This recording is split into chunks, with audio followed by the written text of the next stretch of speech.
Приветствую, уважаемые любители этого интересного. Совсем недавно я рассказывал вам об отличном динамическом микрофоне K658, который мне прислала компания Fifine. И, как и обещал, сегодня на обзоре его более строгий брат K688.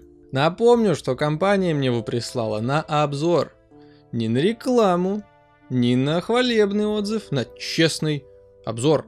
И учитывая, что я купил уже себе второй такой же за свои деньги, думаю, можно начать с того, что микрофон чистое золото. И у меня будет просто убийственный аргумент в пользу этого утверждения ближе к концу видео.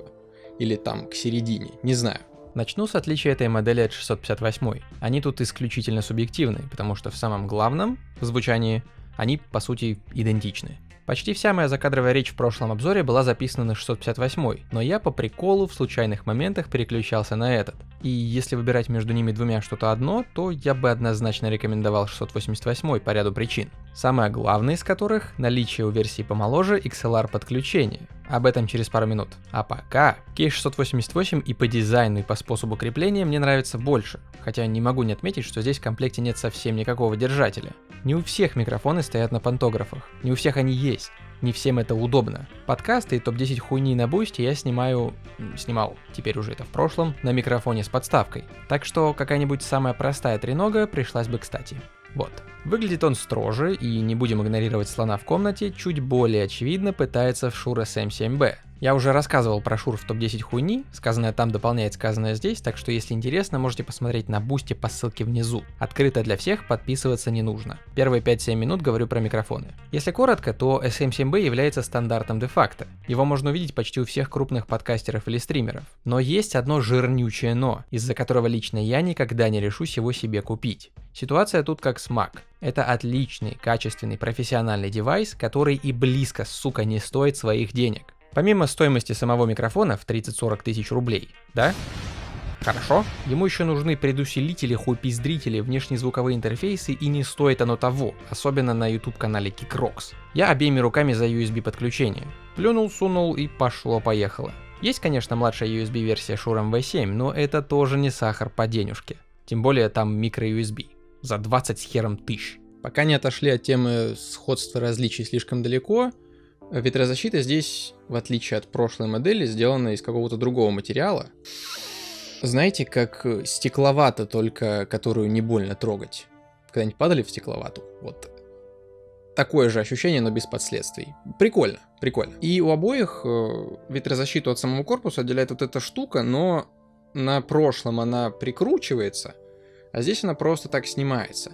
И это, я считаю, все-таки плюсом, потому что ветрозащита, она по прочности как сопли. И если с ней что-то случится, то, насколько мне известно, Fine не продает дополнительную ветрозащиту ни на тот, ни на другой микрофон. Но к этому я нашел видео в интернете, идеально подойдет ветрозащита от SM7B.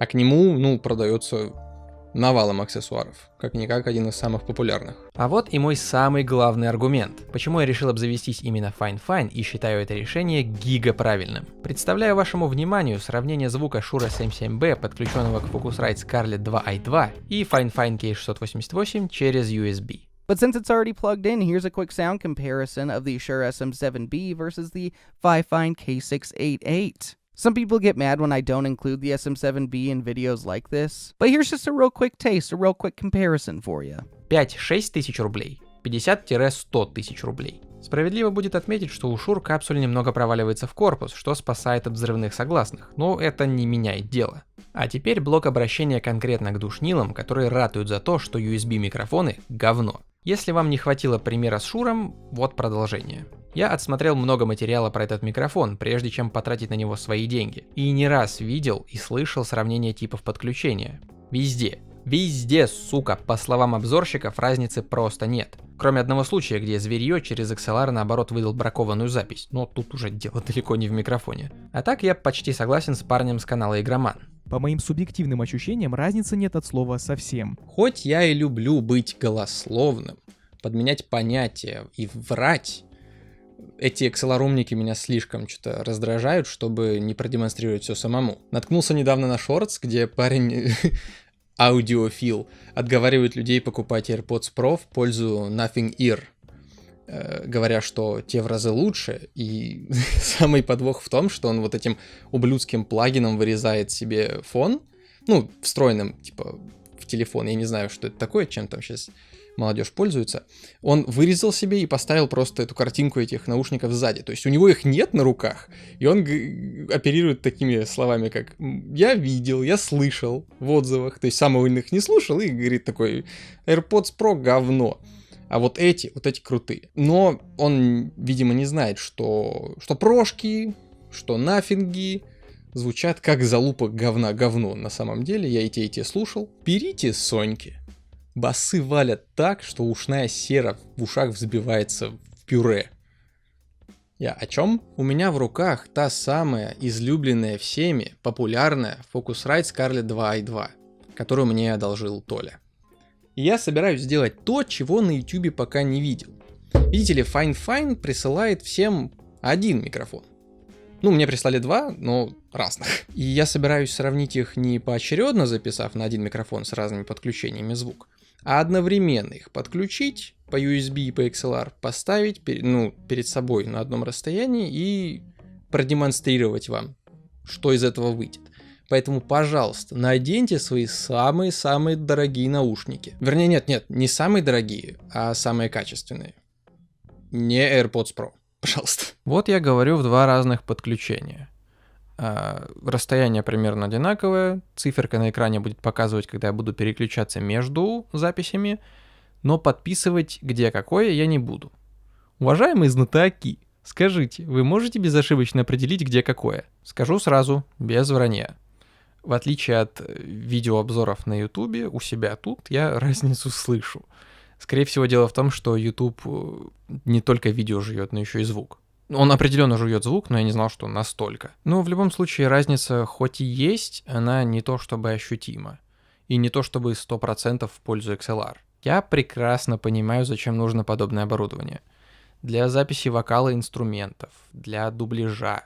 Вообще везде, где нужна именно профессиональная обработка звука, это имеет смысл, потому что хороший аудиоинтерфейс слегка приподнимает потолок качества. Но для записи закадра, подкастов, для стримов, да хоть для зачитки аудиокниг, не нужно тратить ни копейки ни на что дороже хорошего USB кабеля, который здесь идет в комплекте. Если вы слушаете это видео в более-менее хороших наушниках, то вы заметили, что никакими взрывными П я вас не мучил. Все потому, что микрофон можно просто-напросто отвернуть на 45 градусов от своей морды, что, кстати, и рекомендовано делать. Я прям дико не люблю поп-фильтры, меня они чисто эстетически калят. Ну и последний штрих. Записываемый звук можно легко мониторить, если воткнуть в микрофон наушники. Главное не спутать катушку громкости с катушкой гейна, которые почему-то расположены не совсем логично. При подключении через XLR все это отваливается, даже огонек не горит. Ведь в таком случае внутренняя аудиокарта не будет задействована. Я сильно уважаю людей, которые в гробу видали дорогую периферию. Я это говорил раньше, скажу еще раз.